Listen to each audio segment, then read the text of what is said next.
सरको पाहिजे जायचं जातात मागणं. श्री गणेशाय नमः श्री प्रभु रामचंद्राय नमः. अच्युत नाम धरुणी मानसी गरुड निघाला अमृतासी भाव्य वंदिता कश्यपाशी साई सप्त ऋषी त्याशी झाले. श्री गणेशाला वंदन करून प्रभू रामचंद्राचं स्मरण आणि सद्गुरूशी शरण जाऊन कथेचं अनुसंधान. त्या ठिकाणी असणारा गरुड म्हणले अमृत आणण्यासाठी आपल्या असणाऱ्या आईचं वचन पूर्ण करण्यासाठी तिची असणारी इच्छा अमृत आणायचं म्हणून अमृत आणण्यासाठी त्या ठिकाणी जावं लागलेलं आहे. त्याच वेळेस अच्युत असं नाम आहे त्या ठिकाणी, ज्या नामाचा असणारा नाश त्या ठिकाणी होत नाही, कदापिही असणारं नाम त्या ठिकाणी नाहीच होत नाही, असं हे भगवंताचं अच्युत असणारं नाम आहे. आणि हेच नाव असणाऱ्या गरुडानं म्हणजे असणाऱ्या मुखाच्या ठिकाणी धारण केलेलं आहे. आणि अखंड भगवंताचं नामस्मरण करत गरुड म्हणजे असणारा आणि अमृत आणण्यासाठी त्या ठिकाणी म्हणजे निघाला.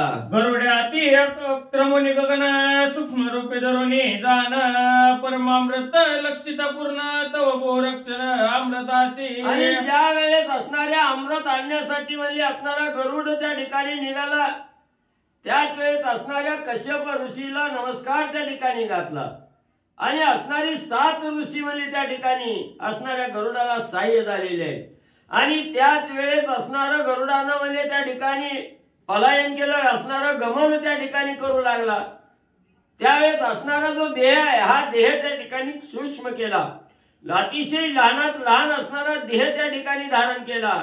आणि असणारा मनामध्ये एकच ध्यास त्या ठिकाणी की आईचं असणारं मन पूर्ण करण्यासाठी त्या ठिकाणी इच्छा पूर्ण करण्यासाठी परमामृत आणायचंय हेच ध्यानी मनी त्या ठिकाणी लक्ष केलं. आणि त्यावेळेस जात असताना विचार करू लागलेला आहे की असणारा अमृताला त्या ठिकाणी रक्षण करते त्या ठिकाणी असंख्य आहेत, अनेक ठिकाणी आणि राखणदार म्हणजे त्या ठिकाणी बसलेले आहेत, असा विचार करत आणि गरुड निघालेला आहे. प्रथम सर्पाचे संपूर्ण, दुसरे रक्षण वरुण, तिसरे जाण यक्षगण मरुद्मग्न ते चौथे.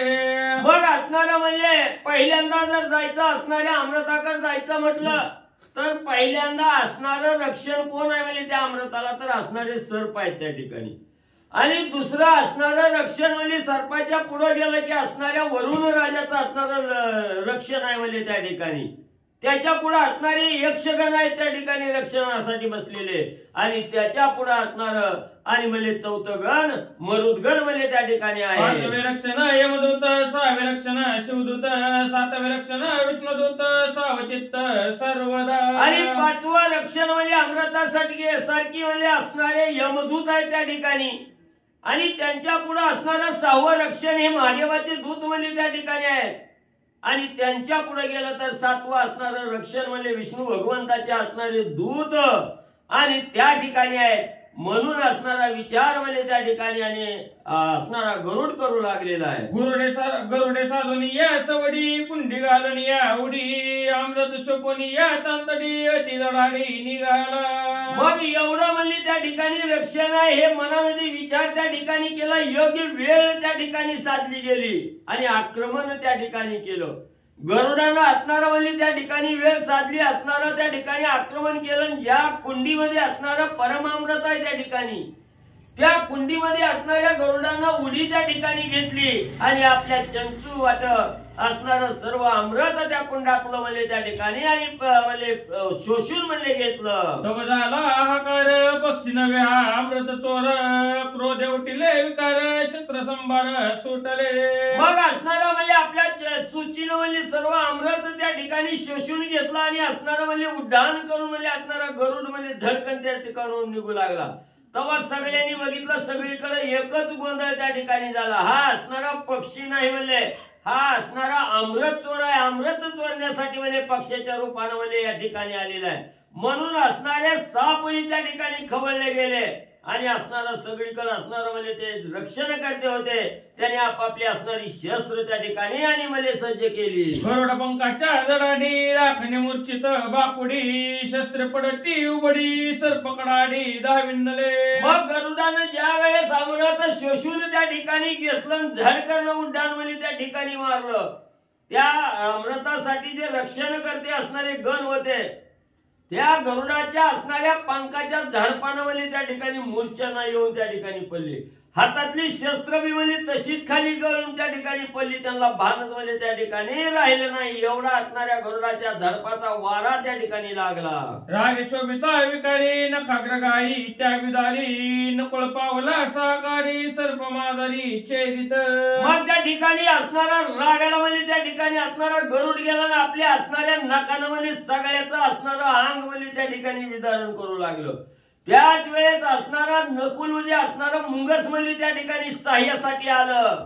आणि जे सर्प म्हणजे असणाऱ्या गरुडावर म्हणजे त्या ठिकाणी चाल करून चालले होते त्यांना असणारं त्यांच्याबरोबर युद्ध करण्यासाठी म्हणजे असणारं मुंगस पुढे आलं आणि ते असणाऱ्या सापाचं विदारण म्हणजे असणारा नकुल करू लागला. वरून घालूनी पाशाशी गरुडा कळीला पक्षशी नकुळे कराडूनी पाशाशी केले गरुडाची निर्मुक्त. मग पुन्हा असणारा म्हणजे पुढे सर्पाच्या पुढे गेलं की असणाऱ्या वरुण राजाचा असणारा पाश त्या ठिकाणी होता आणि वरुण राजाने आपला असणारा पाश त्या ठिकाणी टाकला गेला आणि त्या पाशात म्हणजे असणाऱ्या गरुडाला त्या ठिकाणी बंधन केलं. आकळलं गेलं. ते असणाऱ्या मुंगसानं बघितलं, नकुळानं त्या ठिकाणी बघितलं. त्याला जे असणारा पाश म्हणजे वरुण राजाने टाकलेला होता तो पास असणाऱ्या मुंगसानं म्हणजे त्या ठिकाणी कुरतरला गेला आणि गरुड मुक्त म्हणजे केला. गरुडे दडपणी यावरून अशी उडविला तो आकाशे भवंडोनी दाय दिशी पडे पृथ्वीशी मूर्छित. मग असणाऱ्या पाशातून म्हणजे गरुड ज्या वेळेस मुक्त झाला तेव्हा असणाऱ्या वरुणावर म्हणजे त्या ठिकाणी झडप मारली.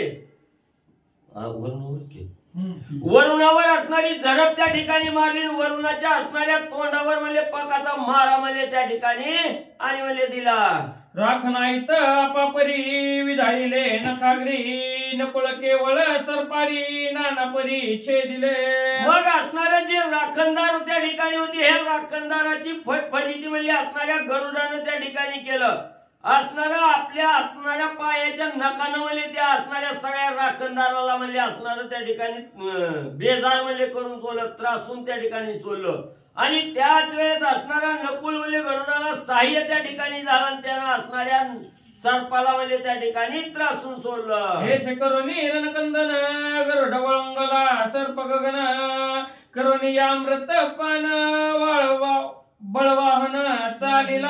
मग अशा प्रकारे असणाऱ्या गरुडानं म्हणजे नकुलाच्या साह्यानं म्हणजे असणारं युद्ध म्हणजे त्या ठिकाणी केलं. सगळ्याला म्हणजे बेजार करून त्या ठिकाणी सोडलं.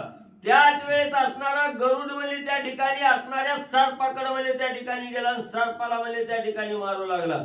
त्याच वेळेस असणाऱ्या गरुडानं म्हणजे असणारं ते अमृत म्हणजे त्या ठिकाणी घेतलं आणि सगळ्यावर विजय गाजवून असणारा बलवान असणारा गरुड अमृत घेऊन म्हणजे निघाला. हा कवा जिंदली वैकुंठी कोपे चालिला दुर्जटी देवांच्या कोट्यानं कोटी अमृतासाठी धाविनल्या. मग पुन्हा म्हणजे असणारा या ठिकाणी अमृत म्हणजे चोरून म्हणजे गरुड घेऊन जाऊ लागलेला आहे. ही असणारी बातमी म्हणजे वैकुंठाच्या ठिकाणी म्हणजे गेली. महादेवजीला त्या ठिकाणी कळालं गेलं आणि त्याच वेळेस महादेवजी म्हणजे असंख्य देव म्हणजे कोट्यावधी देव घेऊन त्या अमृताचं रक्षण करण्यासाठी अमृत म्हणजे आपलं प्राप्त परत घेण्यासाठी म्हणजे धावू लागले. वेगी बैसुनी सुरगजासी इंद्रदाविन्नला वेगेशी वज्राहनीले गरुडासी रे वज्रासी गिळिले. मग त्याच वेळेस असणारा इंद्रवी म्हणजे त्यांच्या बरोबर त्या ठिकाणी होता आणि गरुड म्हणजे आपला अमृत घेऊन त्या ठिकाणी जाऊ लागला. इंद्रानं बघितलं, इंद्राला राग आला. हातामध्ये वज्र होतं. ती वज्र म्हणजे असणाऱ्या गरुडाला आणि त्या ठिकाणी म्हणजे हाणलं गेलं. गरुड पंखाच्या जडाडी इंद्राची वळली मरकुंडी गज पळाले कडाडी देवांच्या कोडी पळाल्या. मग जे असणारं वज्र म्हणजे असणाऱ्या इंद्रानं म्हणजे त्या ठिकाणी मारलं ते वज्र म्हणजे असणाऱ्या गरुडानं गिळंकृत म्हणजे त्या ठिकाणी केलं आणि आपल्या असणाऱ्या पकानं म्हणजे इंद्राला म्हणजे त्या ठिकाणी मारा दिला. जेव्हा असणारं त्या ठिकाणी मारू लागलेला आहे गरुड म्हणजे पंखानं इंद्राला, तेव्हा इंद्राला काही त्या ठिकाणी कळलं. मुरकुंडी वळली गपचिप म्हणजे त्या ठिकाणी खाली म्हणजे पल्ला गेला. गरुड पंखाचा पवन देवा नाटवे निजस्थान वाहटुळी माझी रजकन तैस सुरगन ब्रह्मचक्री. आणि जेव्हा गरुडानं म्हणजे आपले पंख म्हणजे त्या ठिकाणी फडफडायला चालू केलं तेव्हा असणाऱ्या देवाला एवढं त्रासून त्या ठिकाणी सोडलं की देवाला कुठं जावं कुठं नाही ही बी त्या ठिकाणी कळना. आपलं ठिकाण कुठं ही बी म्हणजे त्या ठिकाणी कळना गेलं. जसं म्हणजे असणाऱ्या वावटळी यावी त्याच्यात पाला पाचोळा जसा आकाशात म्हणजे घरघरा फिरतो तसं ह्या गरुडाच्या पंखाच्या झाडपानामध्ये असणाऱ्या वाऱ्यासारखी अवस्था म्हणजे असणाऱ्या देवाची होऊ लागली. यमदाविन्नला कोपेशी दंड आणले गरुडासी ते निघिले यमदंडासी मग यमासी दंडिले. मग असणाऱ्या यमानं बी म्हणली पुन्हा म्हणली असणारा यम धावून आला. यमानं आपला दंड म्हणली त्या ठिकाणी गरुडाला हाणला गेला.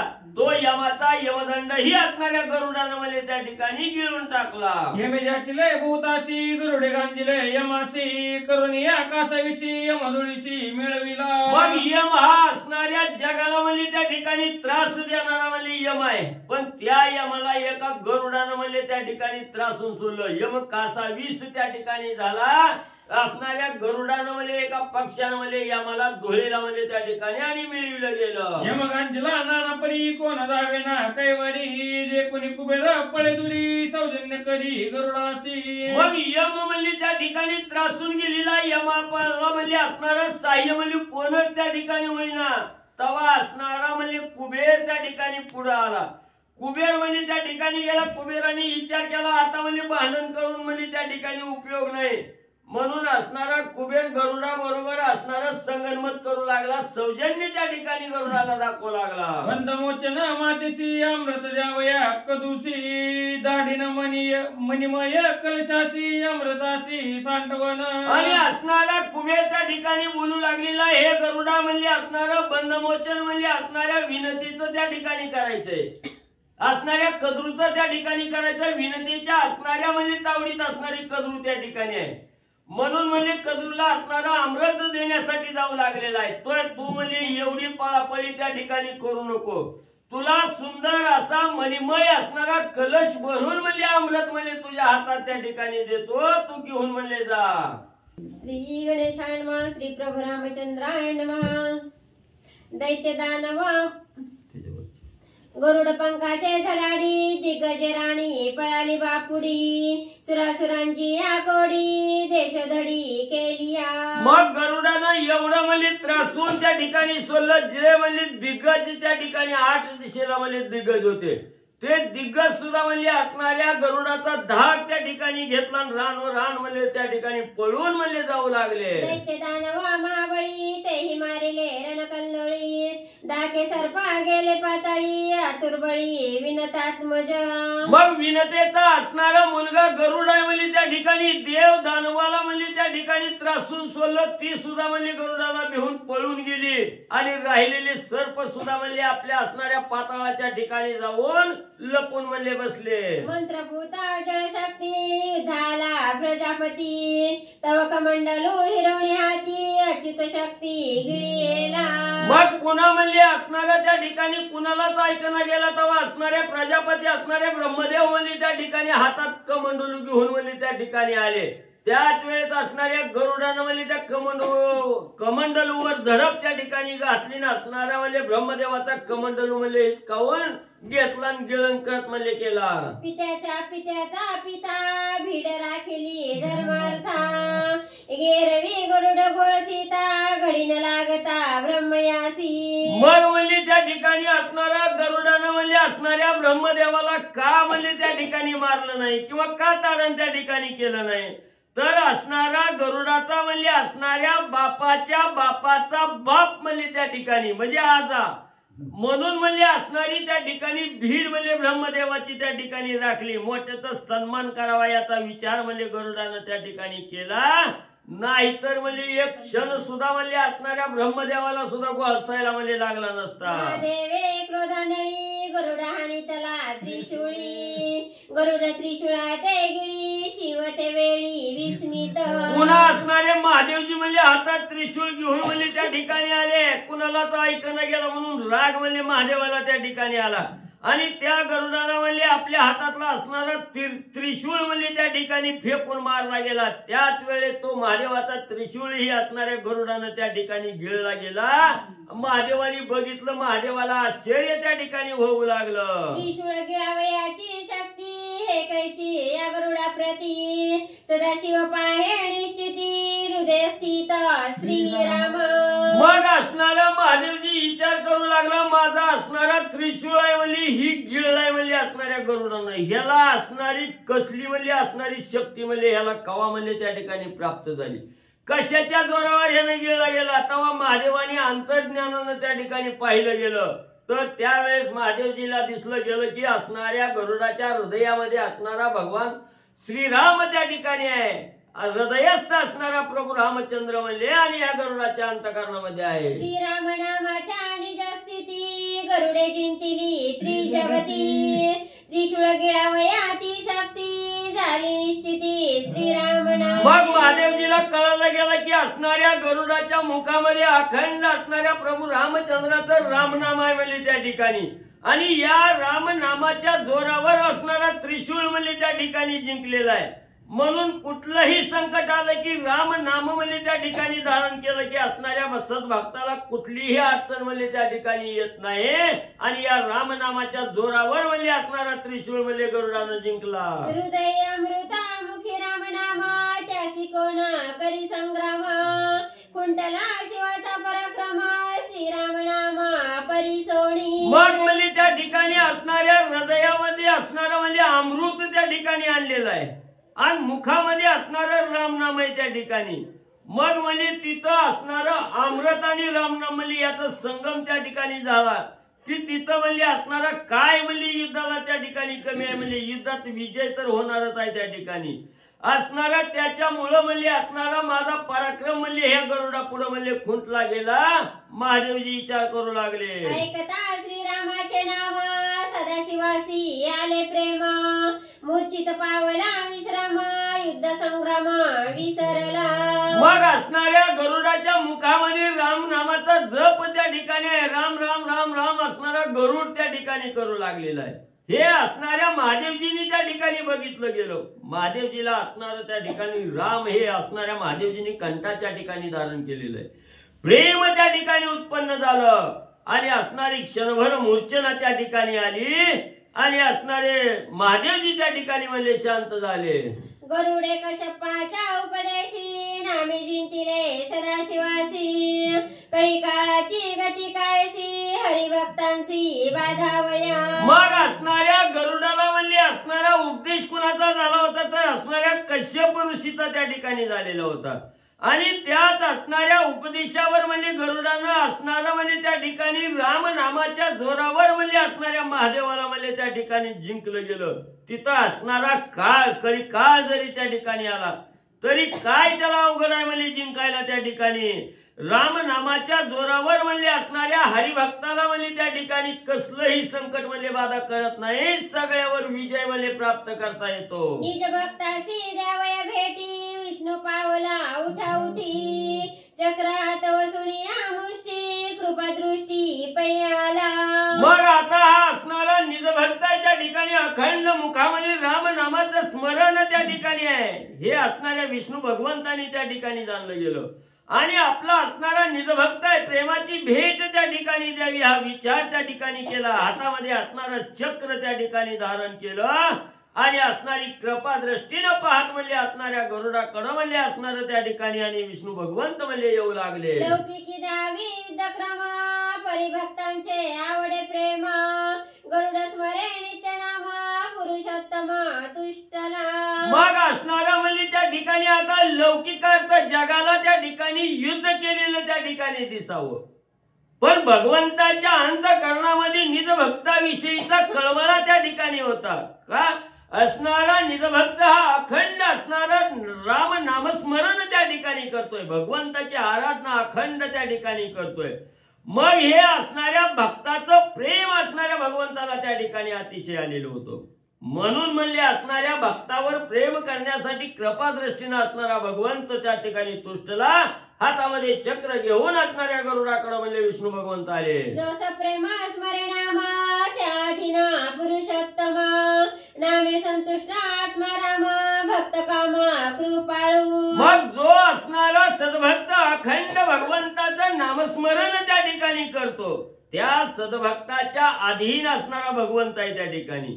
मग जिथं नाम आहे तिथं असणारा भगवंत म्हणजे धावून म्हणजे त्या ठिकाणी जातो. आणि असणाऱ्या भक्ताच्या मनाची मनोकामना पूर्ण म्हणजे त्या ठिकाणी असणारा भगवंत म्हणजे करतो. श्रद्धे लया जो स्मरे नाम त्याचे मी हृदयी वाहे नाम नामनिष्ठाचे पुरवी काम नामे सुगम मत प्राप्ती. मग त्या ठिकाणी असणारे भगवंत त्या ठिकाणी सांगू लागलेले आहे सहज म्हणजे असणारं काहीही कार्य त्या ठिकाणी करत असताना सहज जरी माझं असणारं नाव म्हणजे त्या ठिकाणी असणाऱ्या साधकांना म्हणजे मुखामध्ये घेतलं त्याचं स्मरण त्या ठिकाणी केलं तर त्याच्या हृदयाच्या अंतःकरणामध्ये जे असणारा माझा भाव आहे त्या ठिकाणी जे नाम त्या ठिकाणी धारण केलेलं आहे त्या नामनिष्ठाच्या सद्भक्तावर असणारं म्हणजे मी त्या सद्भक्ताच्या अधीन म्हणजे मी त्या ठिकाणी राहतो असं असणारे भगवंत त्या ठिकाणी सांगतात. अमृत सोडवावया बळी चक्र मोकळी वनमाळी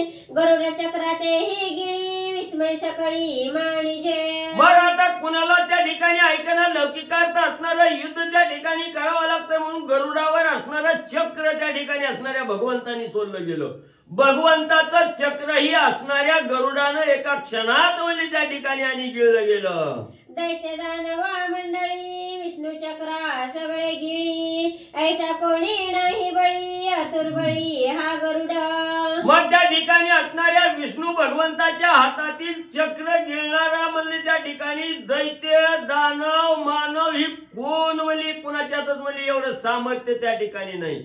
एवढं आघात सामर्थ्य म्हणजे त्या ठिकाणी एवढा आतुरबळी असणाऱ्या गरुडानं म्हणजे असणाऱ्या विष्णू भगवंताचं चक्र आणि म्हणजे गिळलं गेलं. विष्णू चक्राचा महामार घाय निर्दाळित असुर चक्र त्रैलोकी दुर्धर गरुडे ते चक्र घट्ट केले. मग असणारं म्हणजे विष्णू भगवंताचं असणारं म्हणजे चक्र आहे ह्याचा असणारा महामार म्हणजे असणाऱ्या राक्षसाला म्हणजे त्या ठिकाणी एका घाव लागल्याबरोबर म्हणजे असणारं निर्दळन म्हणजे राक्षसाचं करणारं चक्र आहे त्या ठिकाणी.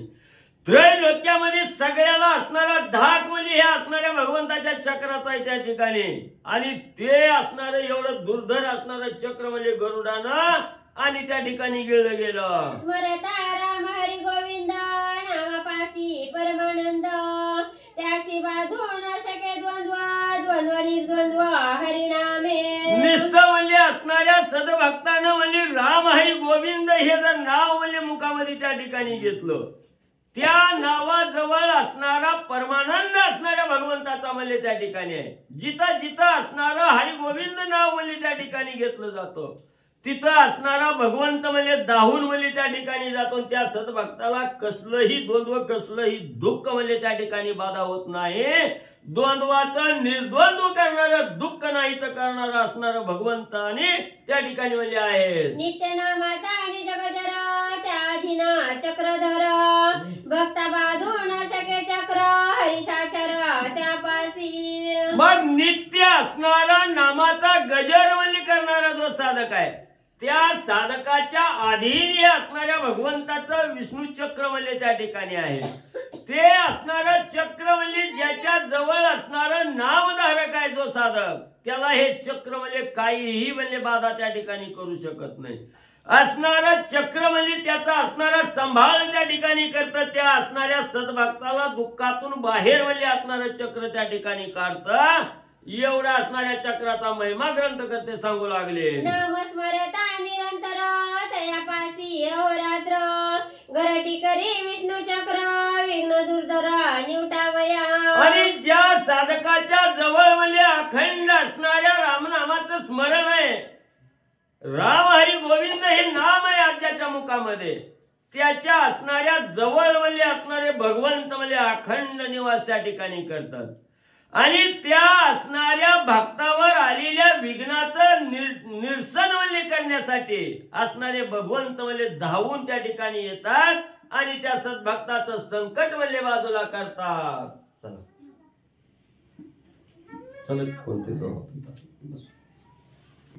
देवा भक्ता नाही अंतर त्यापासी तो निरंतर या लागी बाजू न शके चक्र चक्र दुर्धर भक्ता. ग्रंथकर्ते श्री संत एकनाथ महाराज या ठिकाणी सांगतायत गरुड आणि भगवंताचं युद्ध चालू आहे. गरुड कोणालाच ऐकणार गेला महाराज सगळ्याला त्या ठिकाणी जिंकू लागला. त्यावेळेस भगवंत युद्धासाठी आले, पण युद्धाला येत असताना कृपा दृष्टीनं आलं. आता भांडण खेळायला कोण कृपा दृष्टीने येतं का? पण भगवंत आले, कारण तो निज भक्त आहे, भक्ताला भेटी देण्यासाठी आलेला होता. देव आणि भक्त यांच्यामध्ये अंतरच नाही, दोघं एकच आहेत. त्याच्यामुळं भक्तापाशी निरंतर देव आहे. भक्तानं हाक मारली की देव लगेच येतो. हाके सरशी उडी घालून या स्तंभ फोडी. प्रल्हादानं हाक मारली खांबात ना आला. त्याच्यामुळे देव भक्ताच्या जवळच आहे. म्हणून भगवंताचं चक्र भक्ताला बांधू शकत नाही. मग कुणाला बाधत? चक्राची भीती कुणाला वाटते? जो अभक्त आहे, भगवंत ज्याला आवडत नाही, जो भगवंताचं नामस्मरण करत नाही, जो अभक्त आहे, त्याला चक्र दुर्धर आहे असं सांगतात. माझे निज चक्र गिळवणा गरुडा विजयी तू संपूर्ण. विष्णू म्हणे मी सुप्रसन्न माग वरदान वेगेसी. आणि भगवंतानं सोडलेलं चक्र, देव भगवान श्री विष्णूचं गरुडाचं युद्ध चालू आहे. देवाने सोडलेलं चक्र गरुडाने गिळलं. गिळल्याबरोबर भगवंताने सांगितलं, गरुडा तू विजयी झालाय, काय मागायचं ती माग. गरुड म्हणला, हारलंय कोण, जिंकलंय कोण? कुणी कोणाला द्यावं महाराज? जो हारलंय तो सांगतोय काय मागायचं ती माग. त्यावेळेस आता गरुडजी भगवंत काय सांगतात ऐका. ज्या ज्या वरदाना मागसी ते ते देईन अति उल्हासी. ऐकोणी हासे आले गरुडासी काय विष्णूसी बोलत. भगवान परमात्म्याने सांगितलं, गरुडा काय मागायचं ती माग, कोणतंही वरदान माग, जे जे मागशील ते मी देणार आहे. गरुडाला हसू आलं, महाराज याला आपण युद्धामध्ये पराजित केलंय. गरुडात भगवंताचं चक्र आपण गिळलंय आणि हात सांगायला लागलाय काय मागायचं ती माग. गरुडानं हास्य केलं आणि हसून देवाला काय बोलतो ऐका. चिंतिले नाही माते वरदेसी कोणी अर्थे. मीच प्रसन्न झालो तू ते मागसी ते देईन मी. आणि भगवंताला सांगितलं गरुडानं, देवा तुम्ही मला जिंकलंय का युद्धाच्या ठिकाणं? इथं आलेली सगळे हारलेले, तुमच्या सहित सगळे हारले. मग तुम्ही जिंकलं नाही, तुमचा विजय झाला नाही, मग मला वर कोणत्या आनंदाने देताय? काय नाही म्हणले, तुम्ही काय देणार आहोत? तुम्हीच मागा, मी तुम्हाला देतो. गरुड सांगते, तुम्हालाच काय मागायची ती मागा, मी देतो. गरुड सांगू लागला, कश्यप गुरुचा हात माथा तुझे अच्युत नाम नित्य स्मरता. मज काय आहे अपूर्णता मागसी आता ते देईन मी. आणि गरुडानं सांगितलं, माझ्या डोक्यावरती कश्यप गुरूंचा हात आहे आणि मुखामध्ये भगवंताचं नाव आहे, त्यामुळं तुम्हीच मागा. बघा, बोलून विचार करण्यापेक्षा विचार करून बोलावं. बोलून विचार करून काय उपयोग आहे? त्याच्यामुळे विचार करून बोलावं. गरुडानं काहीच मागचा पुढचा विचारच केला नाही. काय मागायचंय ती माग. आता देव महाराज चतुरा तो शिरोमणी, भगवंत अत्यंत हुशार आहे, चतुर आहे. गरुडानं माग म्हटल्याबरोबर भगवंत काय मागतात ऐका. कोणी गरुड वचन भाष्य बंदेसी गोऊन. विष्णू मागे वरदान सावधान अवधारा. आणि भगवंताला हीच पाहिजे होतं महाराज, गरुडानंच आपल्याला वरदान माग म्हणावं, म्हणून त्याला लगेच शब्दामध्ये अडकवलं. देतोय, मला देतो, ठीक आहे म्हणले, वचन देतोय म्हणून. मग लगेच गरुडानं सांगितलं, देवा मागा, काय मागायचंय ती. शब्दामध्ये गरुडाला अडकवलं आणि भगवंत काय मागतात ऐका. तरी गरुडा होई माझे वाहना नुलंगावे माझे वचन. नित्य व्हावे मज अधीन हे वरदान मज देई. लगेच भगवंतानं मागितलं, गरुडा माग म्हणतोय तर हे बघ, आजपासून तू माझं वाहन हो. मी तुझ्या असणाऱ्या पृष्ठीवरती बसेल आणि माझी आज्ञा कधीच उल्लंघन करायची नाही. मी सांगल तसंच ऐकायचं, ते मात्र सुद्धा बदल करायचा नाही. त्यामुळे हे बघ म्हणले, तू आता सांगितलंय, शब्द दिलाय, त्याच्यामुळं माझ्या अधीन हो, मी म्हणतो तसं, असं भगवंत बोलतात. ऐकता विष्णूचे मागणे गरुड विचारी निज मने. भाष्य देवनिया न देणे निंद्या जीने ती लोकी. भगवंताचं बोलणं ऐकलं गरुडाला. मग गरुडाने विचार केला, बोलायच्या आधी थोडा विचार करायला पाहिजे होतं. ही देव आहे, जगाचा सांभाळ करणारा, हे काय मागल ह्याचा विचार केला का आपण? डायरेक्ट बोललो काय मागायचं ती मागा. आता शब्द तर दिलाय आणि ते आता जर नाही म्हटलं, जमत नाही म्हटलं तर चालतंय का? सगळी कीर्ती परंपरा, वंश परंपरा काय, शब्द देऊन पुन्हा न देणं हे चुकीचं आहे. त्याच्यामुळे जाऊ दे, आता दिलाय शब्द तर पाळू. मिथ्या करिताची भाक देव पितरा नित्य विमुख अहिके परत्री काळे मुख नरक दुःख मिथ्यात्वे. आणि आपण दिलेला शब्द आहे, वचन आहे, भाक आहे, ती जर खोटं ठरलं तर परलोकामध्ये गेलेले आपले पूर्वज सुद्धा त्या ठिकाणी लाजिरवाणे होतील, त्यांनाही दुःख होईल. या लोकांमध्ये परलोकामध्ये सगळीकडे आपलं तोंड काळं, अधपतन भोगावं लागेल. कारण दिलेला शब्द पाळणं हे महत्वाचं असतं. त्याच्यामुळे आता आपण दिलंय भगवंताला तर बघू असं गरुडाची सांगतात. मिथ्या बोलती वितंड नरकावचती ते शंड त्याचे मुखची नरक कुंड पाहुणे तोंड तयाचे. आणि जी खोटं बोलते, खोटं बोलणं पाप आहे महाराज. आणि खोटं बोलल्यावर नरकाला जात आहे माणूस. सहज बोलतो महाराज खोटं आपण सहज बोलतो. कुठं आहे? हा इथं दवाखान्यापाशी असतं स्टँडवर. त्यामुळं खोटं बोलणं आणि नरकाला जावं लागत नाही. खोटं बोलणाऱ्याला नरकाला जावं लागत नाही, तोच नरक आहे असं सांगतात. मिथ्यानुवादी गाणी ती लोकी उठे पोणी पितर विमुख मुख देखोणी मिथ्यावाणी तो नरक. जो खोटं बोलतो, ज्याची वाणी खोटी आहे, त्याच्या तोंडाची वास येते महाराज. वास येते म्हणजे सुगंध जरी येत असली तरी त्याचं वागणं आचरण व्यवस्थित नसतं. खोटं बोलणाऱ्याला जगात किंमत राहत नाही. त्याच्यामुळं जे परत्रिक आहे, ऐत्रिक आहे, नरकाला जावं लागतं. आणि आपले पूर्वज सुद्धा अधपतनाला जातात. त्यामुळं खोटं बोलायचं नाहीये. आता आपण शब्द दिलाय तर पाळू. गरुडाजी बोलतात. ऐसी ऐसी या उपपत्ती गरुडे विचारोणी चित्ती जीवित्व द्यावे विष्णूच्या हाती केवळ निश्चिती निर्धारू. आणि गरुडाने विचार केला, जाऊ द्या म्हणले. देवाने काय मागितले? शरीर मागितले. जाऊ द्या, देवासाठीच जगायचं आणि देवासाठीच मरायचं, दुसऱ्या जगामध्ये कोणीच नाही. आता आपण ही जीवनच विष्णूला अर्पण करू. विष्णू या शरीराचं कसं वापर करायचा, सांभाळ करायचा तसं करू द्या. कारण हे जीवन विष्णूच्या हातामध्ये आणि आपलं बी जीवन त्याच्याच हातामध्ये आहे महाराज. आपण झोपतोय आपल्या मनानं, उठवायचं का नाही त्याच्या हातात आहे. आणि त्यानं नाही उठवलं तर 4 माणसं लागतात उठवायला. म्हणून जीवन भगवंताच्या हातामध्ये अर्पण करू असा विचार गरुडाची करतात. शरीर विष्णूचे वाहन जीवेनुलंगी विष्णू वचन काया वाचा म्हणे विष्णू अधीन तेने पावन ती लोकी. आणि गरुडाने विचार केला, आपण जर विष्णूचं वाहन झालो तर त्रिजगतांमध्ये मान आहे महाराज. आधीच गरुडाला लोक घाबरत होती, आता पराक्रम पाहिलेला. आणि आता विष्णूचं वाहन झालंय. त्याच्यामुळं कधी जर पराजयच आलंच तर पाठीमाग भगवंत आहे, पाठीवरच आहे. त्यामुळं भगवंत असल्यामुळं त्रिजगतामध्ये आपल्याला मान आहे.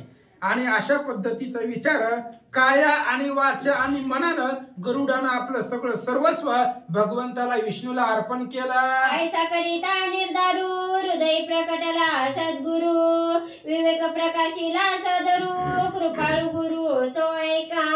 आणि विचार केला गरुडानं, आता जीवनच विष्णूला अर्पण करू असा विचार करत असताना कश्यपानं दिलेला उपदेश आणि कश्यप हेच गुरु होते गरुडाचे, लगेच अंतःकरणामध्ये प्रगट झाले आणि त्याला बोध केला. ऐका, तो स्मरता कश्यपाचे वचन विष्णू परमात्मा ब्रह्मपूर्ण हे गरुडासी बाणली खूण समाधान गुरुवाक्य. आणि लगेचच कश्यपाचं जे शब्द होते युद्धाला जाण्याच्या आधी कश्यपानं मंत्र दिला होता, अच्युत नाम धरोणी मानसी गरुड निघाला अमृतासी. भगवंताचं नाव कंठामध्ये धरून निघाला होता. आणि कश्यपाने सांगितलं होतं, युद्ध करत असताना तू विष्णूच्या अधीन होशील. आणि गरुडानं तेच विचार केला महाराज, भगवंताच्या अधीन व्हायचं, आपलं सर्वस्व त्यांना अर्पण करायचं. आणि कश्यपाची जी खून आहे, विष्णू परमात्मा परिपूर्ण, विष्णू हा पूर्ण परमात्मा भगवंत आहे. गरुडाच्या लक्षामध्ये आलं गुरुवाक्य बोध स्थिती सकळ भयांची निवृत्ती गुरुवाक्य यश कीर्ती विजय प्राप्ती गुरुवाक्य. गुरुचं वाक्य आहे. काय वाक्य आहे? भगवंत विष्णूच परमात्मा आहे आणि त्याचं नाव मुखामध्ये धर, जगामध्ये विजय मिळेल. महादेवाचं सुदर्शन आजपर्यंत कुणी गिळलं? पण गरुडाने गिळलं. राम नामाच्या आवृत्तीवरती गिळलं. त्याच्यामुळं गुरुच्या वाक्यानं विजय आहे. गुरुच्या वाक्यानं भीती नाही वाटली. एवढी लोक होती पुढं तरी गरुड घाबरला का? गुरुवाक्य समर्थ आहे. गुरुचा हात डोक्यावरती आहे, त्यामुळं गरुडाला भीती वाटली ते नाही. गुरुवाक्य निर्धारिता विष्णूच्या नको निज चित्ता विष्णू इंद्रिया ते नेमिता सर्व सत्ता विष्णूची. आणि मग गरुडाच्या लक्षामध्ये आलं आपल्या वडिलांचं गुरुरूपी वडिलांचे शब्द त्यांचा बोध झाल्यानंतर मग गरुडाला खून पटली. विष्णू परमात्मा आहे आणि सर्व सत्ता विष्णूची आहे महाराज, सगळी सत्ता आहे. श्रीराम शरीर उठवी बैसवी श्रीराम शरीर निजवी फिरवी हे जाणतेनी स्वानुभवी एरा पदवी अतर्क्य. ह्या विष्णूकडे जी पद आहे ती कुणाकडेच पद नाही महाराज. शरीराला चालवणं विष्णूच्या हातामध्ये आहे. एकंदरीत सगळी सत्ता जगामध्ये जेवढी आहे तेवढी सत्ता विष्णूची आहे. गरुडाच्या लक्षात आलं जगी विष्णूची एकात्मता तेथे मी देता तो मागता हे तव नगडे तत्वता सर्व सत्ता विष्णूची. आणि विष्णूच जगामध्ये कोंदलेला आहे. चर आचारामध्ये भगवान परमात्मा कोंदलेला आहे. त्याची सत्ता आहे, जगच त्याच आहे. त्याच्यामुळं तिथं भगवंत मागणारे कोण, मी देणारा कोण, माझ्या मुखातून वधून घेणारा कोण आहे, विष्णूच आहे. माझ्या हृदयामध्ये कोण आहे, विष्णूच आहे. समोर कोण आहे, विष्णूच आहे. सर्व सत्ता विष्णूची, सगळी सत्ता त्या भगवंताचीच आहे. ऐसी विचारणी चित्ता विष्णू चरणी ठेविला माथा मजा अर्पिता नार्पिता तुझा दिनता सर्वस्वे.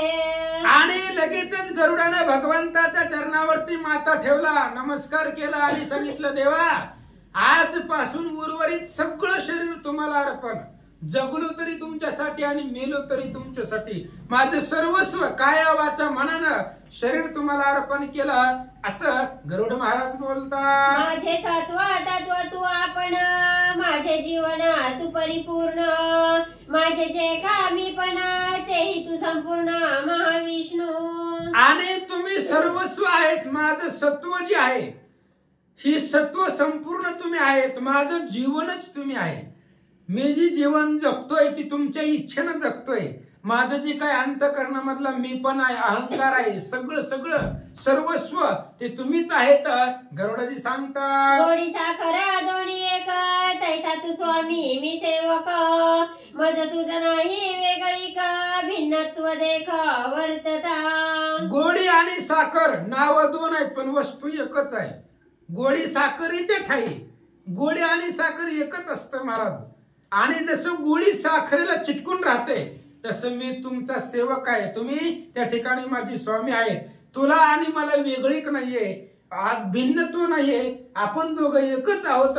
गरुडाजी सांगतात श्री विष्णूचा निज सेवक म्हणता गरुडासी परमहरिक मज तुझे सेवेचे परम सुख दृष्टी सन्मुख मज राखावे. आणि गरुडाजी सांगतायत भगवंता तुमच्या सेवक होण्यासाठी मला आनंद आहे. कारण खूप आनंद आहे. तुमचा सेवक होऊन जगावा ह्याच्यासाठी सुद्धा भाग्य लागतं. रामाची सेवा करायला सुद्धा नशीब लागतं महाराज. भगवंताची सेवा काय कोणाला पण भेटते का, भाग्य लागतं. आणि मी भाग्यवान आहे. तुमचा स्वतःचा सेवक म्हणून घेताना मला अत्यंत आनंद आहे. तुझ्या सेवेमध्ये जी सुख आहे ते कशातच नाही. त्यामुळे आता दृष्टी पुढे तुमच्या डोळ्यासमोर मला अखंडित राहू द्या. म्हणून कुठेही जावा महाराज गरुड हनुमंत पुढे उभे राहते. गरुड आणि हनुमंत देवाच्या पुढे अखंडित उभा आहेत असं सांगतात. पाहता तुझे श्रीमुख फिके होया समाधी सुख चरणी ठेविला मस्तक दृष्टी सन्मुख मज ठेवी. आणि भगवंता तुमच्या डोळ्यासमोर अखंडित मला राहू द्या. अहो तुमचं श्रीमुख जर पाहिलं तर पाहता श्रीमुख सुखावले सुख डोळ्यांची भूक नवजे माझ्या अनंत जन्मीचे विसरलो दुःख पाहता तुझे मुख पांडुरंग. किती प्रमाणात द्यायची महाराज. तुमचं असणार जी काही दृष्टी आहे त्या दृष्टीच्या समोर मला राहू द्या. म्हणून भगवंताच्या पाया पडला गरुड. आता मला वेगळं करू नका, तुमच्या दृष्टीच्या समोरून करू नका. गरुडजी बोलतात ऐकोनी गरुडाचे वचन विष्णू झाला संतुष्ट मान दृष्टी पुढे नित्य स्थान दिदले नेमून गरुडासी. गरुडाचं बोलणं ऐकलं महाराज. भगवंताला आनंद वाटला आणि भगवंतानं गरुडाला आपल्या डोळ्यासमोर स्थान दिलं. भगवंताची जिथं मूर्ती आहे तिथं गरुड आहेतच. भगवान श्री विष्णू पांडुरंग परमात्मा कुठेही जाऊ द्या, कुठेही मूर्ती असू द्या, भगवंताच्या मंदिरामध्ये सुद्धा गरुड आणि हनुमंत आहेत. कुठेही जाऊ द्या, गरुड भगवंताच्या डोळ्यासमोर आहे. दिदले नेमून गरुडासी, आपल्या डोळ्याच्या समोर स्थान म्हणजे ठिकाण, जागा भगवंतानं गरुडाला दिली. गरुडे पृष्ठी दिदले देवासी, देवे दृष्टी दिदली गरुडासी, उल्हास देवा भक्तांसी, गरुड हरी सेवेसी विनटला. गरुडानं शरीर दिलं, सर्वस्व अर्पण केलं आणि भगवंतानं गरुडाला दिव्य दृष्टीही दिली आणि त्याच्या दृष्टीपुढे अखंड भगवंतही दिला. जिथे जिथं गरुड पाहिजे तिथं भगवंत म्हणजे गरुडाच्या डोळ्यासमोरच देव. अशा पद्धतीने गरुड हरिसेवेसी विनटला, भगवंताच्या सेवेला सर्वस्व अर्पण गरुडाने केलं. गरुडन विनटोने श्रीहरी, काया वाचा मणे करी, झाला विष्णूचा आज्ञाधारी, जोडीला करी तिष्ठत. आणि गरुड भगवंताला विनटला महाराज, भगवंताच्या अधीन झाला, काया वाचा मनानं झाला भगवंताच्या अधीन, भगवंताच्या सत्तेखाली सर्वस्व शरीर अर्पण गरुडानं भगवंताला केलं. देवा भक्ता झाले युद्ध, युद्ध नव्हे तो महाबोध, एका जनार्दनी विनोद, परमानंद रणरंगी. अशा पद्धतीने भगवंतानं जे काय आपलं आहे, गरुडानं आपलं सर्वस्व भगवंताला अर्पण केलं. युद्ध नव्हतंही, कारण युद्ध करायला कुणीही कृपा दृष्टीने येत नसतं. डोळं मोठं करून येत असतात भांडण करायला, पण भगवंत कृपा दृष्टीने आला होता. निज भक्ता देव या भेटी भगवंत आला होता. त्याच्यामुळे युद्ध नाही, हा महाभूत आहे, देव आणि भक्ताची भेट आहे असं सांगतात. विष्णू म्हणे खगेश्वर, तू माझा आज्ञाधार, तरी गिळीला जो शस्त्र संभार, तो द्यावा सत्वर शिवाधिकार. लगेच भगवंतानं सत्ता गाजवायला सुरुवात केली. ऑर्डर, सेवक झालाय ना, दास झालाय ना, मग आता इथून पुढे मी सांगतो तसं माझं ऐकायचं. मी जसं सांगेल तसं ऐकायचं, तिला मात्र सुद्धा बदल करायचा नाही. सासून सुनेला सांगितलं माझं ऐकायचं, सुनेला सांगितलं गॅसवर दूध ठेवलंय लक्ष ठेवू. कुठून आला का मंदिराला? ती महाराज आलं, ते मांजर आलं, दूध पिऊन बी गेलं, सून फक्त हात बांधून उभा. काय ठेवलंय सांगितलं, लक्ष ठेवायला सांगितलंय, माराय कुठं सांगितलंय, निवांत उभा होती. ती मांजर दूध पिऊन गेलं. हे असल्यावर ठरलेलं, असल्या आज्ञेला काय करायचंय? अरे निश्चिम आज्ञा तुझी पाळणार आहे. लगेच भगवंतानं ऑर्डर दिली, हे बघा आता ज्यांचं ज्यांचं तू शस्त्र गिळलेलं आहे, ज्या ज्या देवाचं तुझी अस्त्र गिळलेलं आहे, तिथे त्यांना परत अर्पण करा. जी शस्त्रे त्रैलोकी दुर्धर, साहुण शकती सुरासुर, काळ कापे ओ रात्र, ती त्वा समग्र गिळेली. आणि भगवंताने सांगितलं, गरुडा तू अशी शस्त्र गिळलेली आहेत जी त्रैलोक्याला दुर्धर आहे. भगवान श्री विष्णूचं चक्र, महादेवाचं त्या ठिकाणी असणार त्रिशूळ, यमाचे यमदंड भयंकर आहेत महाराज. यमाचे यमदंड वाजतील माथा, तेव्हा तुझं सोडविता कोण आहे? त्याच्यामुळे यमाचं यमदंड गिळलाय, वरुणाचे पास सगळं गिळलेलं आहे. ते त्यांना परत अर्पण कर. तुला शस्त्राची काय गरज आहे? भगवंत सांगतात, दंड त्रिशूळ वज्र चक्र, शस्त्र गिळली अति दुर्धर, झाले यशाचे डोंगर, कीर्ती सागर त्वा भरिले. दंड यमाचा यमदंड आहे, महादेवाचं त्रिशूळ आहे, इंद्राचं वज्र आहे, भगवान श्री विष्णूचं चक्र आहे. एवढं सगळं तुम्ही गिळून टाकलंय, गिळंकृत केलंय. त्यामुळं यशाचे डोंगर झालं, गरुडाची कीर्ती अफाट झाली. त्याच्यामुळं त्यांची शस्त्र परत त्यांना अर्पण कर. भगवंत गरुडाला सांगतात, शूरवीर तू धैर्य लाठा, श्रेष्ठ यशा तुझा वाटा, त्याही यशाच्या बांधल्या मोठा, सुरवरिष्ठा देई शस्त्रे. आणि त्यांनी सांगितलं, गरुडा तू आधीच प्रतापी आहे, शूर आहे, वीर आहे आणि तुझं यश ब्रह्मांडामध्ये समावत नाही. त्याच्यामुळं यशाच्या मोठ्या तू बांधलेल्या आहेत, यश कीर्ती ब्रह्मांडामध्ये गाजवले. त्यामुळे हे जे देव लोक आहेत त्यांची शस्त्रे त्यांना परत माघारी दे. उभय पक्षांचा क्रम, तुझ्या शस्त्रांचे नाही काम, अदट दाटुगा पराक्रम, शस्त्रे सुरोत्तम गौरवी. आणि भगवंताने सांगितलं, गरुडा उभय पक्षाचा तू पवन, गरुड जरी नुसता निघाला तरी मोठे मोठे पर्वत उसळून पडतात, एवढं वारं त्या गरुडाच्या पंखाचं आहे. मग एवढं तुझ्यापाशी पक्षाचं बळ असताना, तुझ्या पंखाचं बळ असताना तुला शस्त्राची काय गरज आहे? तुला त्या ठिकाणी शस्त्र सांभाळण्याची काय गरज आहे? त्याच्यामुळे त्यांना परत देऊन टाक.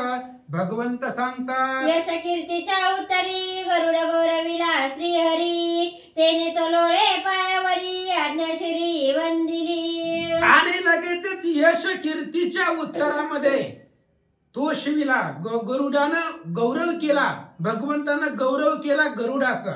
यश कीर्ती सुंदर अशा प्रकारचं बोलून त्या ठिकाणी असणारा गरुडा, भगवंतानं गरुडाचा गौरव केला. आणि जी असणारी शस्त्र होती ती सगळी त्यांना परत अर्पण करण्याची आज्ञा दिली. गरुड भगवंताच्या पायावरती लोळू लागला. यमसी दंड इंद्रासी वज्र, त्रिशूळे पूजिला श्री शंकर, चक्रे पूजिला चक्रधर, गरुडे समग्र सुखी केले. गरुडाने सगळ्याला आनंद दिला महाराज. मग काय काय केलं? यमाचा यमदंड दिला, इंद्राचा इंद्राला वज्र दिला, महादेवाची पूजा केली. पूजा म्हणजे हळद कुकू लावून नाही महाराज, त्यांचा असणारा मान सन्मान करणं, त्यांचा गौरव करणं म्हणजे त्यांची पूजा करणं. त्यांची शस्त्रास्त्र त्यांना अर्पण करणं म्हणजे त्यांची पूजा करणं. आणि गरुडानं महादेवाचं त्रिशूळ महादेवाला अर्पण केलं, ब्रह्मदेवाला त्यांचं कमंडलू दिलं. अशा पद्धतीने सगळ्याला सुख गरुड देऊ लागला. पाचारोनिया प्रजापती कमंडलू दिला त्याचे हाती, अवघे जय जयकार करीती आलिंगिती गरुडा ते. आणि मग ब्रह्मदेवाला बोलवलं. मग अशी सांगितलं पित्याचा पिता म्हणून राखलाय, धर्मार्थी राखलाय. धर्म सांगताय की मोठ्या माणसावरती हात उचलायचा नाही, म्हणून ब्रह्मदेवाला ठुलं. म्हणून जाऊ दे म्हणले, आता ब्रह्मदेवाला बोलवलं. ब्रह्मदेव लांब गेले होते, म्हातारा माणूस कशा लागला धक्काबुक्कीमध्ये तर, म्हणून गरुड ब्रह्मदेव निघून गेले होते. बोलवलं, पाचारण केलं, त्यांचं कमंडलू त्यांच्या हातामध्ये दिलं. आणि गौरव सगळ्यांचा गरुडजी करतात. श्री गणेशाय नमः, श्री सरस्वते नमः, प्रभू श्री रामचंद्राय नमः. सर्पासी पाजेला पियुष तेही परतले, होई विष अमृत वाचोनिया देक निषेक मारितील. वरची घ्या, डबल उद्या काय करा. पुढील अमृताची कथा इंद्र सांगे जीववता, सर्पामृत पाजिता होईल तत्वता ते विष. आणि मग लगेचच त्या ठिकाणी अमृताची कथा. इंद्र महाराज पुढे आले. इंद्र पुढे आला भगवान श्री विष्णूच्या समोर. म्हणले, देवा अमृत ह्या गरुडाच्या हातामध्ये द्यायचं नाही. हे ना एवढं अमृतासाठी कुटाणा केला, एवढी भांडण केली मान्य आहे, पण अमृत याच्या हातामध्ये द्यायचं नाही. का? अमृत जर साप पिले तर ते अमृताचं विष होईल, आणि अमृताचं जर विष झालं मग अमर कसे जगतील? अमर हे अमृतावरती जगतात. त्यामुळे माझं असं म्हणणं आहे, गरुडाला अमृत द्यायचं नाही. सर्पासी पाजिला पियुष तेही परतले, होई विष अमृत वाचून या देक निषेक मारतील. सापाला जर हे अमृत दिलं तर ते अमृताचं सुद्धा विष होईल, आणि मग अमृताचं जर विष झालं तर अमर लोकांनी काय प्यायचं? कारण ते अमृतावरती जगतात. अमर लोक अमृतावरतीच ते जगतात. त्यांच्यापाशी काय गॅस आहे का, चूल आहे का, काय आहे? अमृतावरती ते जीवन जगतात. त्याच्यामुळं जर विष अमृताचं झालं तर अमर मरून जातील असं इंद्रदेव बोलतात. सुरवरांची हरवावया भूक, देणे निर्माण केले पियूक, ते सर्पामुखी होतील विष अमर निशेष मरतील. अमृताची निर्मिती कशासाठी केली महाराज? सुरवरांची हारावया भूक. देवांना भूक लागली की देव अमृत पितात. अमृतानं देवांची भूक थांबते, भूक मरते. अमृत पिलं की देवांना भूक लागत नाही. आणि जर अमृत सापांना दिलं तर मग देव निशेष मरून जातील. इंद्रदेव सांगतात, अमृत दिदली या सर्पाशी, सर्गस्थ मरतील उपवासी, या लागी युद्ध केले गरुडाशी, बळे अमृताशी हरावया. इंद्रदेव सांगू लागले, भगवंता गरुडाचा आणि आमचा काय बांधाला बांध नाही. गरुडाचं आणि आमचं काय शेजार पाजार काय सुद्धा नाही बघा भांडणं करायला. एकच कारण होतं, गरुडानं अमृताचं हरण केलंय, आणि अमृताशिवाय सगळे देव मरून जातील. म्हणून ते अमृत हिरावून घ्यावं याच्यासाठी आम्ही गरुडा बरोबर युद्ध केला. इंद्रदेव सांगतात, तव येणे अभय पक्ष मेळी, मर्दोनी सुरासुरांची फळी, शस्त्रे गिळोनिया सगळी निघे तत्काळी अमृतासी. आणि यानं युद्ध करत असताना उभय पक्षाच्या बळावरती सूर असुर सगळे आले होते युद्धाला, देव दानव आलेले होते. सगळ्यांना त्या ठिकाणी युद्धामध्ये पराभव केला आणि अमृताचा कलश घेऊन तो गरुड निघाला. इंद्रदेव सांगू लागले, तव विष्णू सुबुद्धी तत्वता युद्ध गरुड न जिंकता, त्यासी केली दृढ अप्तता सूर्य कार्यार्थ साधावया. आणि तेवढ्या वेळामध्ये भगवान श्री विष्णू आले आणि आल्यानंतर ना भगवान श्री विष्णूनं गरुडाला जिंकलं नाही, पण त्याच्या बरोबर मैत्री केली. कधी कधी युक्ती सुद्धा करावी लागते महाराज.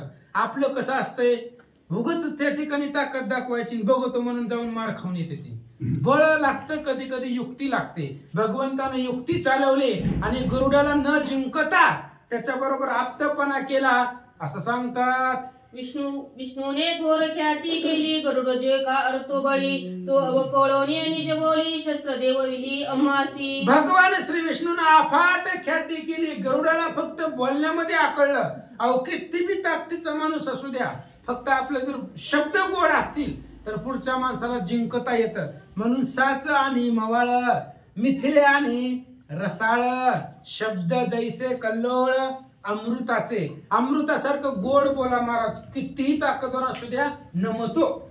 म्हणून त्या ठिकाणी सांगितलं, गरुडानं भगवंताने युद्ध केलं नाही तरी सुद्धा गरुडाला जिंकलं आणि आपापली सगळी शस्त्र आपापल्याला अर्पण केली असं सांगतात. घालागी बोलावया निश्चिती अम्माशी झाली उत्पत्ती, तोची श्री विष्णू अमृतार्थी सांगेल युक्ती गरुडासी. असो पांडुरंगा करो प्रथम नमरा दुसऱ्या चरण संतांच्या त्यांच्या कृपाशीर्वादाने कथेचं विस्तारू. बाबाजी सद्गुरू दास्तुका बसलेले सर्व श्रोते मंडळी साधू संतांना साष्टांगपणे पात करून कथेला सुरुवात. कथेचं अनुसंधान आहे, गरुडजीने अमृत घेतलेलं आहे. कुबेरजीने त्यांना कलश दिलेला आहे, त्या कलशामध्ये अमृत आहे घेऊन चाललेले आहेत. जात असताना आता त्या अमृताचं वाटप कसं करायचं, कधी घ्यायचं, कुणी घ्यायचं, त्याची युक्ती भगवंत गरुडजीला सांगतील, ऐका म्हणले. अमृता वाचोनी निश्चिती अमर मरणाते पावती, तेव्हा गरुडाशी यश कीर्ती त्याची अपकीर्ती होईल. गरुडला यश प्राप्त झालं, भगवंताचं वाहन बी बनले, अमृत घेऊन बी चालले, पण अपकीर्ती होईल. यश आलं पण ते यशाची अपकीर्ती होईल. कशी होईल तर देव अमृत पिल्याशिवाय जगतच नाहीत. देवांना अमृत नाही मिळलं तर देव मरतील. मग गरुड काय लोक म्हणतील, काय ते गरुडची अमृत घेऊन गेले त्याच्यामुळे सगळं देवच होईल. मग अशा अपकीर्ती गरुडाची होईल अशा प्रकारचं असणारं वर्णन करतात. ते कोणी इंद्राच्या वचनाशी विष्णू बुद्धी सांगे गरुडासी, जेने साधी दोन्ही कार्यासी ते तुझ पाशी सांगे. अशा प्रकारचं इंद्रदेव भगवंत आणि गरुडजीला बोलत होते. यश प्राप्त झालं बरोबर आहे, पण अपकीर्ती होईल, देव मरतील. मग जेणेकरून देवी वाचतील आणि गरुडाची असणारी यश असणारी कीर्ती तिने जगतात पसरली जाईल, दोन्ही कार्य बरोबर होईल. त्याच्यासाठी भगवंता तुम्ही गरुडजीला अमृत कसं प्यायचं, कसं घ्यायचं, त्याचं नियमधर्म सांगा. मातेचे वावया बंध मोचन, सर्पाना घडे अमृतपान, तैसे सांगेन विधान सावधान अवधारी. इंद्रदेव सांगू लागले, लक्ष देऊन ऐका. गरुडच्या आईच्या त्या कद्रूच्या हातून सुटका होईल, पाणी भरायचं तिचं बंद होईल आणि देवतांनाही अमृत प्राप्त होईल. त्याच्याविषयीची तुम्हाला माहिती सांगतो, लक्ष देऊन ऐका. इंद्रदेव सांगू लागले, सर्पाशी कळो न देता कद्रूची द्यावे अमृता, अशुची दोषे होईल गुप्तता, होईल सुन्नता अमृत निघेई. मग म्हणले सांगायचं त्यांना, सर्पांना तर अमृत मिळलं नाही पाहिजे, सापांना तर अमृत मिळलं नाही. का तर असणारा सापांना काही दिलं तरी त्याचं विशेष होणार आहे. सापांना अमृत तर पिऊ द्यायचं नाही आणि बंधनात आईला तर मुक्त करायचंय, दोन्हीच्या दोन्ही कामं करायचंय. त्याच्यासाठी त्यांना सांगायचं शुद्ध होऊन या, म्हणजे आंघोळ, आपल्या भाषेत सरळ म्हणजे आंघोळ करून या. आंघोळ करून आला, शुद्ध झाला की मग तुम्हाला अमृत प्यायला मिळेल. अशा प्रकारची युक्ती सांगतो. अमृत कलश गंगा तिरी म्या ठेविला से दुर्वाकुरी, मात्र बंध मोचन करी भावे नमस्कारी कद्रुते. मग गरुडजीने लगेच इंद्रदेवाचं बोलणं ऐकलं. गरुडजी भर दिशे असणार उडालेले आहेत, कद्रूच्या जवळ आलेले आहेत. कद्रूला सांगू लागले, हो मी तुझ्यासाठी पाताळातनं परमामृत आणलेलं आहे. तर गंगा नदी आहे, त्या गंगा नदीच्या तटावर हराळीचं बेट आहे. त्या हराळीच्या बेटामध्ये अमृताचा कलश ठेवलेला आहे. तव करिता नमन कद्रू सेवेसी संतोषन करील मातेचे बंध मोचन उत्तर मनोन तुझाई. उत्तीर्ण माग म्हणले असणारा इंद्रदेव सांगू लागलेले आहेत. त्या हराळीच्या बेटामध्ये ठेवायचं आणि कद्रूला सांगायचं नमस्कार करायचा, माझ्या आईला सोड, त्या अमृताचा कलश आणि इकडे आईला सोड म्हणायचं, असं सांगायचं आणि जायचं. आणि मग जाता जाता मी म्हणलेलं आहे पुढचं आमच्या आम्ही बघतो, तू फक्त कलश दाखवायचा आणि आईला घेऊन जायचं. अशा प्रकारे तू तुझ्या आईच्या बंधनातनं तुझं काम ती परिपूर्ण होतील, त्यांच्या ऋणातनं तू मुक्त होशील, अशा प्रकारचं सांगू लागले. पुढे सर्पाशी अमृत पानू करुण देती सुरगण काका स्वरूपे घडपवून नेती आपण अमृत कुंभा. मग पुढचं हे सांगतो तुम्हाला. त्या अमृताचा असणारा घाट त्या घारळीच्या बेटात ठेवलेला आहे. तुमचं काम संपलं, आईला तुम्ही घेऊन जायचं त्यांना दाखवून. बाकीचं काम आमच्या आम्ही करून टाकतो. आम्ही सगळे देव असणाऱ्या कावळ्याच्या रूपात येतो आणि ते अमृत घेऊन जातो, सापाला काय पिऊ देत ना, अशा प्रकारचं इंद्रदेव सांगू लागलेले. विष्णूची युक्ती गरुडाची सांगे दैवी गती त्याची गरुडे धरोनी चित्ती कद्रू प्रति पै आला. मग अशा प्रकारे इंद्रदेवाने भगवंताला युक्ती सांगितली, भगवंतानी गरुडजीला युक्ती सांगितली आणि तीच मनाच्या ठिकाणी असणारा गरुडजीनं धरली. तिथनं असणारं उड्डाण मारलं, पाताळातनं बाहेर आलेले आहेत आणि कद्रू ज्या ठिकाणी थांबलेले आहे त्या कद्रूच्या जवळ गरुडजी आले. कुबेर दे रत्न कुंभासी अमृते भरोनिया त्यासी गरुड आला कद्रू पासी कद्रू गरुडासी संतुष्टली. कुबेर देवानी जी काय असणारा कलश दिलेला होता त्या कलशामध्ये गरुडजीनं असणारा अमृत भरलेला आहे आणि तो अमृताचा कलश कद्रूच्या जवळ आणलेला आहे. कद्रूनं बघितली, कद्रू म्हणले अरे बाबा आणलं का, म्हणली आणलं, म्हणले लय आनंद झाला. गरुडे पाचारोनी माता कद्रूपासी अमृत देता बंध निर्मुक्त वनिता उल्हास तई कद्रू. मग गरुडेने असणाऱ्या आपल्या आईला हाक मारली, विनीता आई इकडे आले. तो कद्रूला बोलव, तो त्या अमृताचा कलश घागर म्हणले अमृताची म्हणले असणाऱ्या कद्रूने बघितली. कद्रूला आनंद झाला. आनंदाच्या भरात तिने मोठ्याने त्या विनीतला हाक मारली. म्हणे धन्य विनीतेसी गरुड जन्मला तुझ्या घेऊन आला अमृतासी मुक्त मातेसी येणे केले. धन्य धन्य त्या विनीतेला म्हणू लागले, धन्य तुझी असणारी कुश पवित्र पोरं जन्माला यावी तर असली जन्माला यावी म्हणले असणार. धन्य तुझी आज कुश पवित्र झाली म्हणले असणार. काय मुलगा आहे म्हणले तुझा, म्हणले तुला असणार तुझ्यासाठी, तुला बंधनात मुक्त करण्यासाठी तो अमृत घेऊन आलेला म्हणले असणार. आणि अमृताच्या बदल्यात आता तुला मी मोकळं करणार आहे. कोणी कद्रूचे वचन गरुड साष्टांगे करीन मन कद्रूने गरुडा अलिंगन आशीर्वाद निज विजयी. मग लगेच कद्रूने असणारा गरुडजीचं बोलणं ऐकल्या बरोबर गरुडजी असणारे आईच्या पाया पडलेले आहेत. आशीर्वाद घेतला, आलिंगन एकमेकांना दिलं आणि जाता जाता कद्रूच्या पाया पडल्याबरोबर कद्रूनं आशीर्वाद दिला, गरुडजी तुम्हाला यश प्राप्त होईल, तुम्ही तुमच्या कामामध्ये विजयी व्हाल असा आशीर्वाद दिला. अशुची स्पर्शता ते अमृत जेतीची ते होय गुप्त या लागी होऊन सुसूत्र स्वीकार समस्त अमृता ते. जाता जाता गरुडजी म्हणू लागले, कद्रूआई लक्ष देऊन आहे बघ, असणारा अमृत भरून ठेवलेला आहे, गार होईल. गार झालं तर मजा येत नाही, गरमच लागतं म्हणले ते. त्या अमृताचा समोर असणाऱ्या घरात ठेवलेला आहे. जर तुम्ही अशुद्ध असताना त्याला जर स्पर्श केला तर ती गुप्त होईल.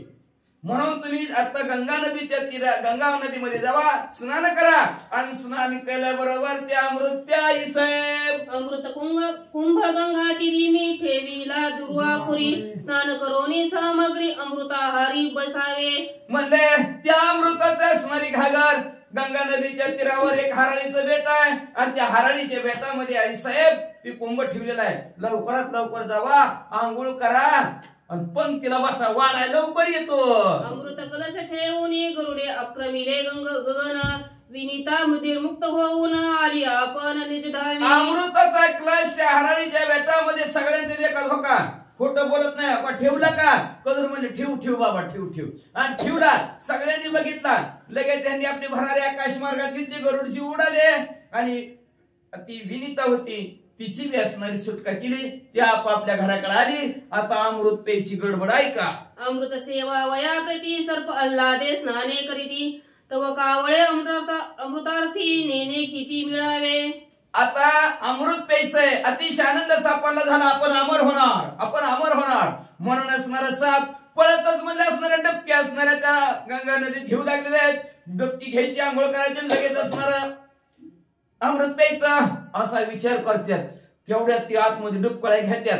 तवरचा असणाऱ्या 33 कोटी देवाचा इंद्रदेव डोमकावळ्याच्या रूपात अमृताच्या कलशाजवळ आले.